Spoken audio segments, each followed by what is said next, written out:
Let's be really, really basic about this.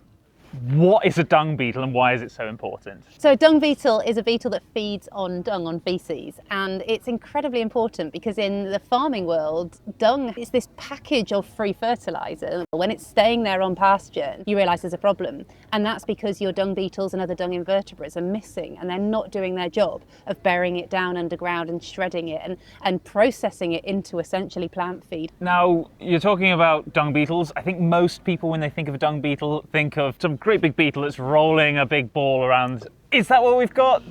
Not quite. No.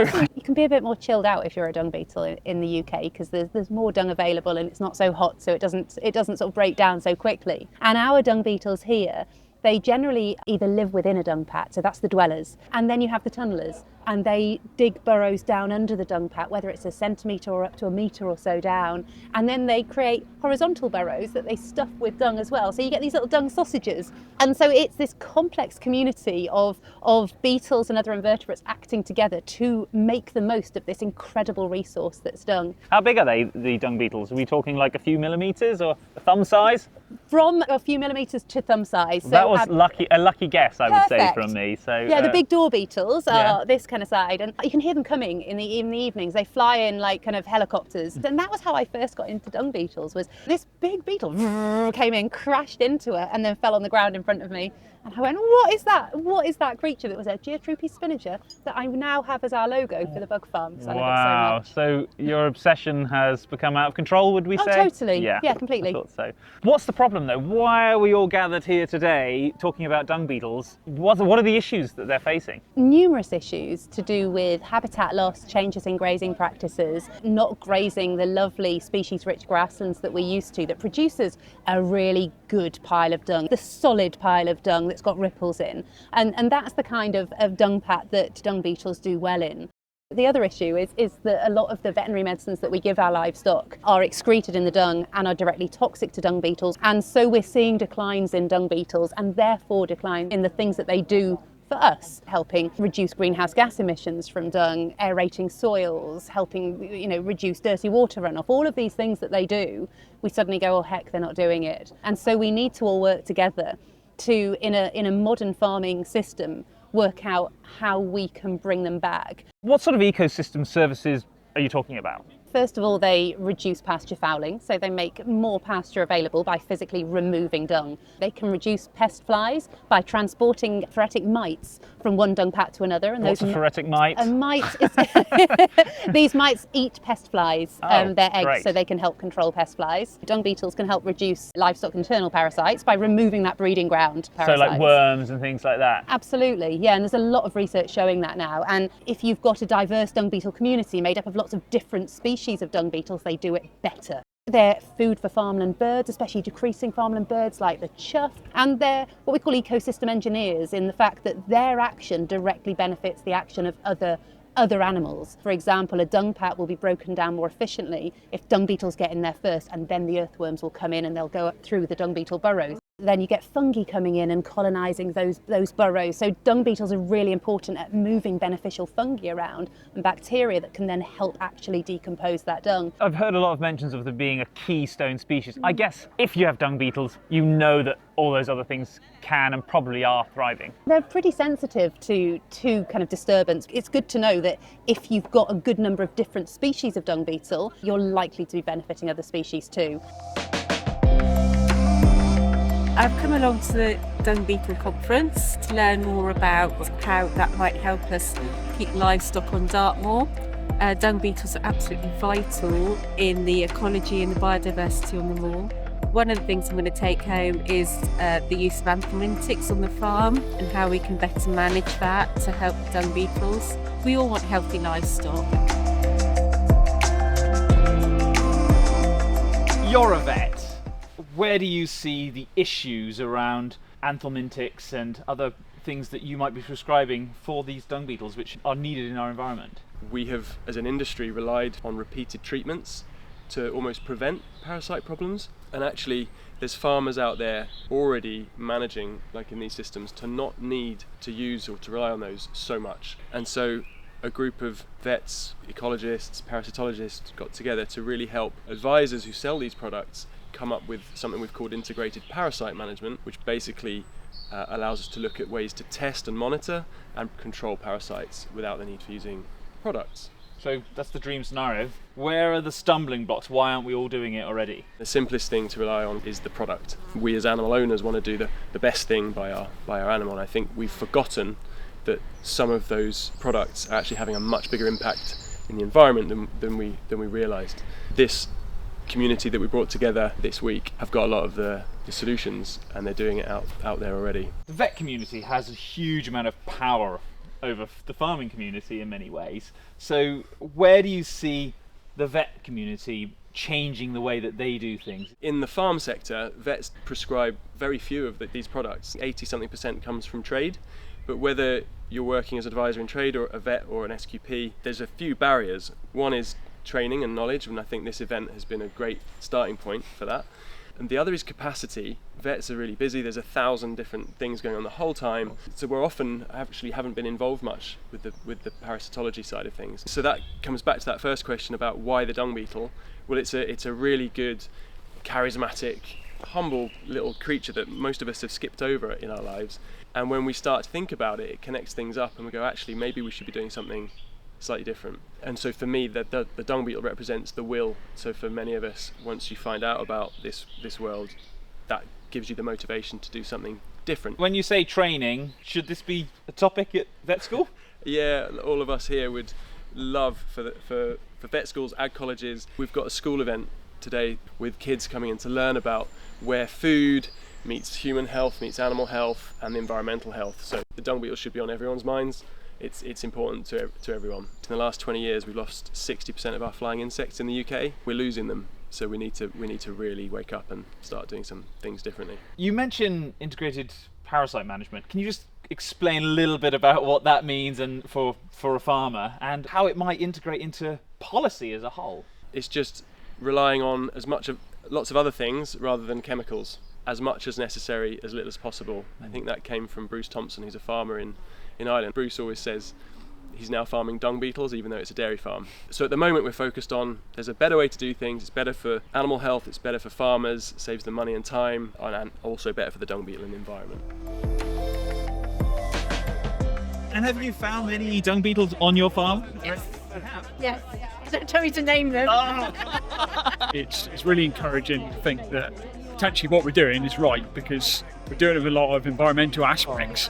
And then get these creatures come and clearing the muck and putting it back in the soil for us is helping us do it. In the northwest of Cumbria, we farm on Jen's family dairy farm, and we're trying to do dairy the way we want to do dairy. So we're organic, we're 100% pasture fed. We seem to have stumbled into this regenerative world. I guess you've been doing it by accident, because that really is a new word. Yeah, it just so happened, time-wise, that as we were starting to question things, other people were too. When you listen to people speak about a massive change of mindset on the farm, something bad has to happen generally.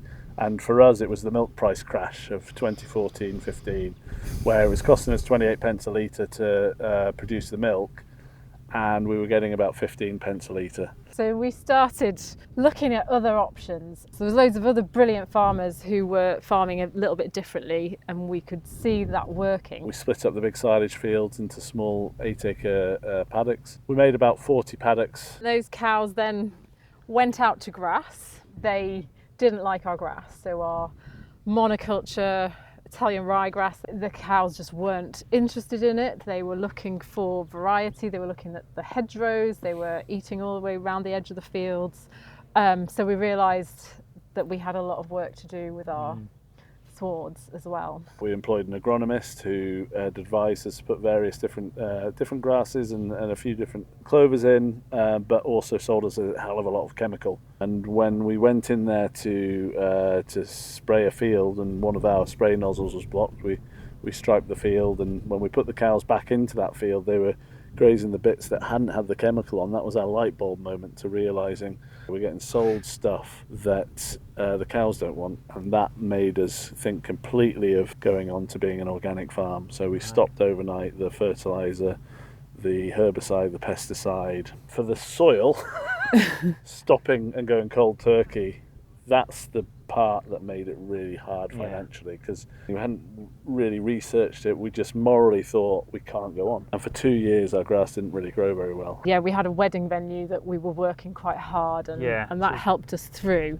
So when we talked to other farmers about, you know, doing this as well, we would suggest, getting those mixed species swords sown in first before you make that leap. I guess you can go field by field. It isn't something you have to do wholesale at all. Totally. No. And I guess it's bringing your soil back to life, and that's not just the tiny microbes that you can't see. It's also these dung beetles, which everyone's talking about today, and it's all the birds and the bees and all those things, which probably, would you say, weren't there? We certainly have seen more barn owls, more predators. So wildlife's returning to the farm. We have planted hedgerows down the middle of big fields. We've planted trees in fields. The fields are buzzing. They're alive when you walk through them. The key to what Jen's saying as well is having the diversity, but also to allow the land time to rest. And I think in the previous system we weren't allowing that because we were chasing commodity.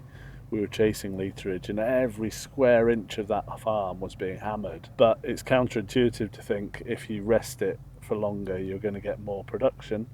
But that is actually what we got. We got more grass growth because we really intensely grazed it for 1 day, and then we didn't go back onto that pasture, or we don't go back onto that pasture for another 40. God, that's incredible. That is a long rest. Are you really getting the productivity in comparison to what you might have before? We turned a good profit last year, but we always turn it around and say, can we afford not to do it? Can we afford not to look after our seals? Can we afford not to look after the dung beetles, which are an indicator species? Can we afford to lose our biodiversity, all for the sake of cheap food, or for a little bit more literage? We can't. Like, you've just got to stand up and say, this has got to stop. With 100% pasture-fed cow, it's scientifically proven that it's higher in phytonutrients, higher in omega-3s. So that pint of milk is better for you, and hopefully it's better for our bank balance as well.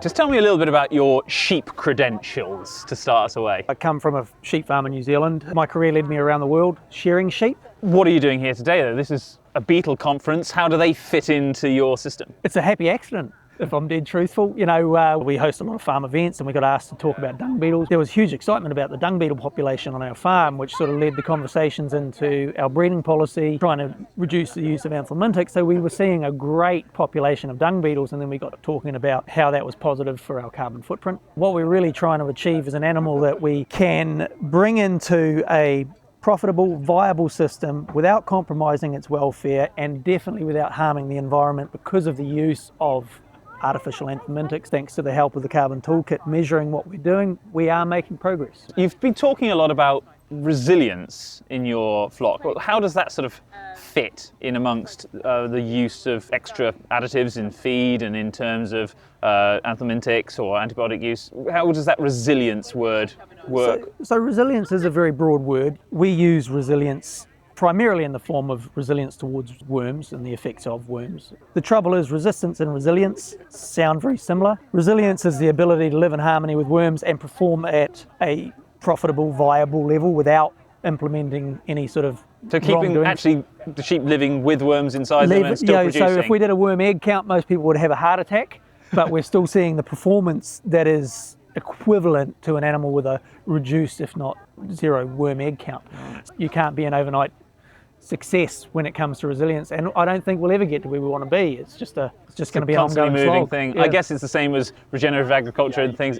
There's no standards because it's a journey that everyone's on, and it's the same with breeding. And the environment's always changing. You know, we're never going to beat Mother Nature. All we can constantly do is, for that year, select the animals that have survived and thrived within the conditions chucked at them and breed for them in the hope that they're going to give us something else next year. As a New Zealander, I guess, you live and work on a UK farm now. You've very much been exposed to this British farming culture and you're living in amongst it. Yep. How do you see that culture really, I guess, holding back or maybe allowing things to change, or how do you see it fitting in the farming system and where we're going to go with it? So obviously subsidies was structured differently in New Zealand. If you weren't making an investment, you didn't get money. It wasn't like we have a structure here where we get paid on a yearly basis for something that we may or may have not have produced.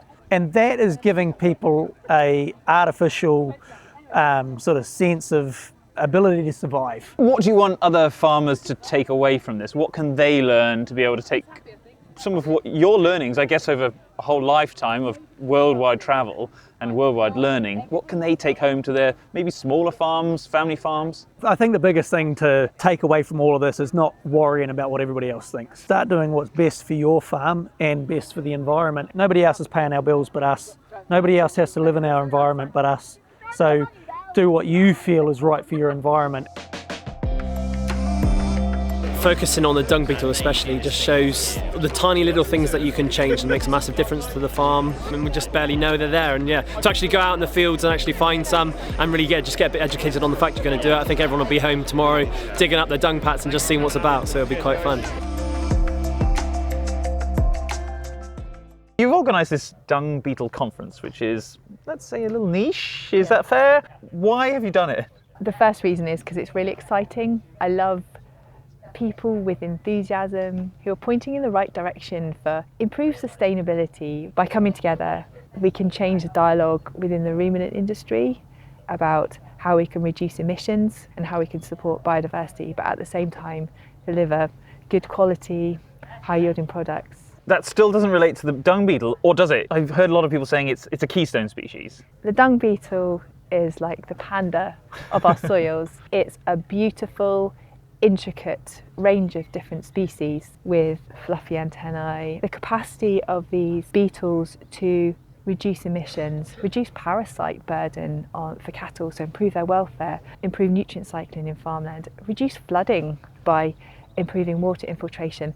The multiple functions this small creature can achieve is phenomenal, but at the same time mate the value of biodiversity to deliver or help support farming systems. What happens if we don't do anything? What's going to happen if we don't have the dung beetle? Is it really the end of the world? There's a huge loss of biodiversity. We have to do something about it because there's a risk of sort of catastrophic collapse of the sort of whole food web system. It does feel like now is a kind of opportune moment in time to be doing something, doesn't it? I feel like there's a buzz in the room that people are connected to developing policy. It's not like this fixed thing. It feels like we might have an opportunity here. There's a number of elements that are sort of coming together. I mean, I'm part of a collaboration of the Farm Net Zero, which is lottery funded.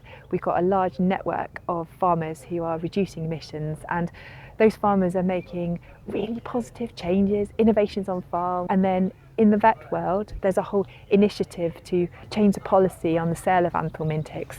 It's a time for change and for positive change. It's always expensive when you're protecting things in the environment, but still expected to produce the same amount of outputs in terms of food and things. So who pays? This event has been sponsored by First Milk in Yeo Valley. They are supporting farmers to be more regenerative through a whole range of support systems, which includes milk price. It's following all the way through to the sort of commercial product. And I think that is absolutely essential to get that perspective.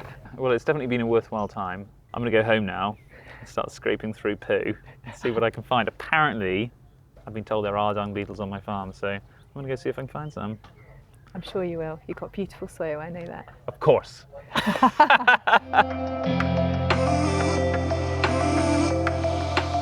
Just give me like 3 top tips for farmers to try and do their best to try and help dung beetles. Number 1, Okay. get out and look in the dung. Look what lives there, because like everything in life, you can't care about something unless you see it and you understand it, and then you'll start to change practice. So get into your dung, look for those beetles, and there are resources out there to tell you what you're finding. Number 2, think hard about your parasite control. Are you following the most up-to-date guidance? Do you need to treat? Are you doing fecal egg counts as much as you should be? And are you using those to inform what you do? Talk and ask your vets about it as well, because we all need to be working together to reduce the amount of chemicals that go into the environment, that go into the dung, that kill off the dung beetles, that have this wider impact and then drive resistance to the parasites as well. Do you have a third? Get back in that pile of dung. Don't just get stuck in a hole of doing what you've always done. Look at herbal lays, look at your rotation, look at mixed grazing, all of these things that you can do to farm with the environment. But let's bring nature back to our farms and let's be proud as farmers that we have the ability to do that. We're looking at the value of a dung beetle. Is it valuable to a farmer? Does it have a price on it? Yes, we put a price on it because I hate that I had to do that. But I think when you're looking at a farming system, it needs to be a viable farming system. So when you're engaging with farmers, you need to be able to say it has a price. How does it benefit us as humans or our businesses? How much money are dung beetles currently saving the UK cattle industry just by 4 of the many things they do? If you're reducing the amount of dung left on pasture, then what's the value of the extra pasture that you're grazing? And it came out at around £367 million per year, just for 4 out of the 20, 30 plus different things that dung beetles do. What if we could reduce the use of the most toxic treatments during the period that dung beetles are most active, so from around April to October? Rely more on fecal egg counts in that time, try and reduce our treatments, maybe switch some out for the less toxic treatments, which we've got fact sheets on. How much extra money could we be saving? We need to be looking at farmer-driven change, peer-to-peer learning, but we also need support to do that from policy and to make it financially viable. Let's give our farmers some money to look after dung beetles, and now is the time for change. You know, we've got this incredible conference here where we've got farmers, we've got vets, we've got scientists under one roof talking about the potential, and we've got that change in legislation happening around us at the same time. Now is the time that we all need to work together and to put this into practice and really deliver change. We're all a bit obsessed with dung beetles here. It is a Dung Beetle Conference after all.